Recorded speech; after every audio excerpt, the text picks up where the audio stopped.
For some people, experiencing happiness is a very, very difficult thing. They don't know how to have fun, they don't know what fun looks like, and they don't know what the experience of happiness is. What if there's a possibility that those people, maybe even you, could be having a fear of happiness? I'm Thomas Edwards, creator and author of The One-Up Effect, helping high-performing professionals have fun becoming their most complete self through purpose, play, passion, and performance. In this video today, I'm going to share with you what the fear of happiness is, if you may have it, and what you can do to support yourself in overcoming this fear of happiness.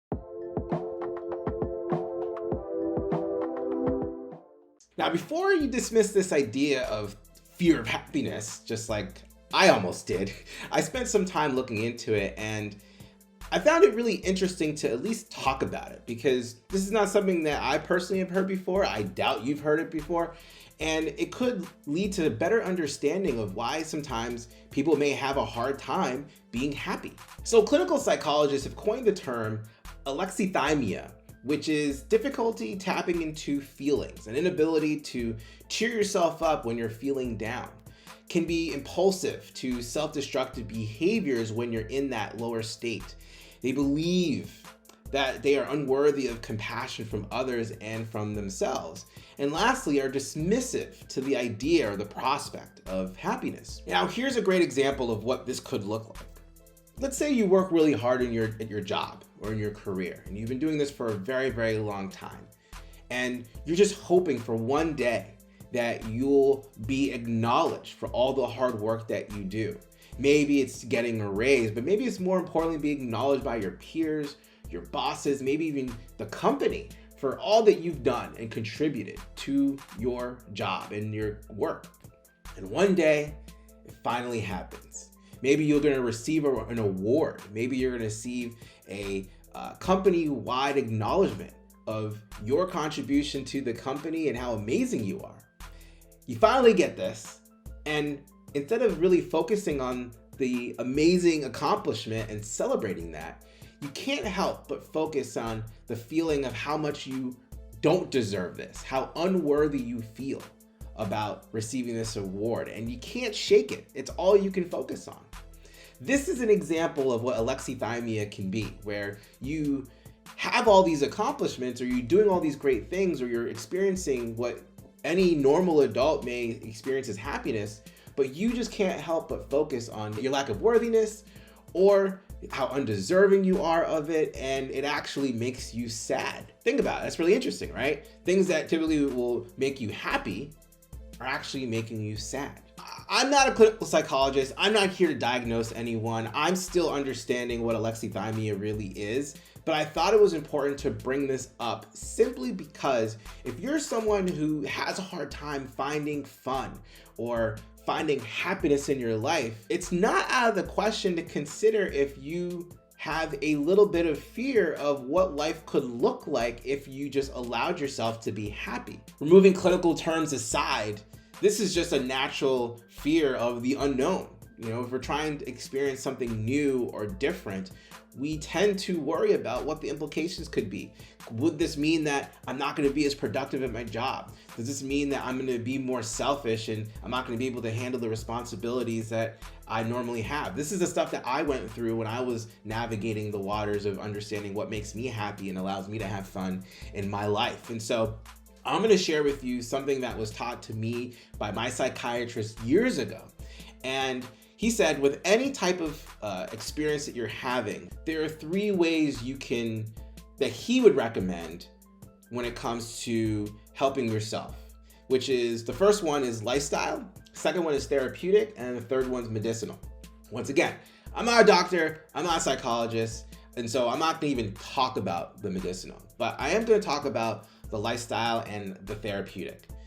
You can make lifestyle changes in your life that can support you in overcoming this fear of the unknown. I don't even want to talk about the fear of happiness right now. Really just the fear of unknown of what life could look like for you by incorporating more playfulness and incorporating more fun and joy into your life. And so the first thing that I would recommend from a lifestyle perspective is to develop a habit of playfulness. Try to incorporate more playfulness into your life on a regular basis, if not every single day. Whatever it may be, giving yourself the chance to practice that may give you some ideas of what it's like to experience a little bit of happiness.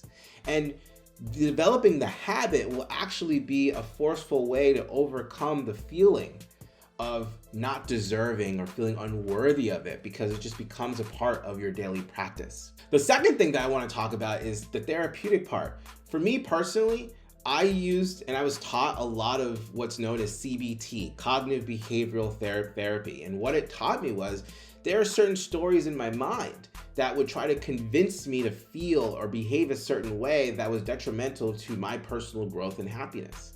And so it's taking time to understand what those stories may be for you could also help you understand if there's opportunities for you to disprove these beliefs and these stories and replace them with new ones that can help you live a happier life and be open to the prospect of happiness. And there's also studies and research that talks about another form of therapy, which is CFT, which is compassion-focused therapy, which allows you to be more compassionate towards yourself, which for me, this would be the third thing I'd recommend, is understanding how to practice more self-compassion. You know, being able to acknowledge the fact that you feel this way and being okay with it, that it's not something that is particularly wrong or something that's wrong with you. This is just what you're experiencing. And if it's something that you don't want to experience anymore, then there are opportunities for you to change it. But oftentimes when we are experiencing something that we don't want to experience, we try to dismiss and avoid and try to bury it, but it only gets stronger. By keeping it on the surface, acknowledging it, identifying it, and being okay with it, that alone is the minimum that you can use to learn to practice self-compassion. But this is what I think. Comment, let me know what you think. What do you think about this idea of alexithymia? What is your experience around happiness? Have you had a hard time finding happiness? Have you embraced it? Do you understand the idea of the lack of worthiness or the undeserving nature of when you are to be acknowledged or experience happiness, that you may unconsciously deny yourself of that? This is something that I used to do all the time, and I was able to learn about lifestyle changes and therapeutic changes in my life that I could use to make things better, and it dramatically changed my life. Are those some of those things that you've tried yourself? Comment below, let me know what you think about this. Please like, subscribe, hit that bell, get notified when we put out videos, which happen almost every single day. And if you found this video interesting or inspiring, please share this with someone who might find this interesting or inspiring too. I'd love to hear what they have to say and get them in on the conversation. And if you want to learn the exact process and science behind leveling up your health, wealth, self, marriage, family, have fun, and not feel the need to sacrifice professional ambition or personal happiness, you can go to thomasedwardsjr.com. Once again, this is Thomas Edwards reminding you to make life a game that you can win and have fun playing. Until next time, I'll see you around.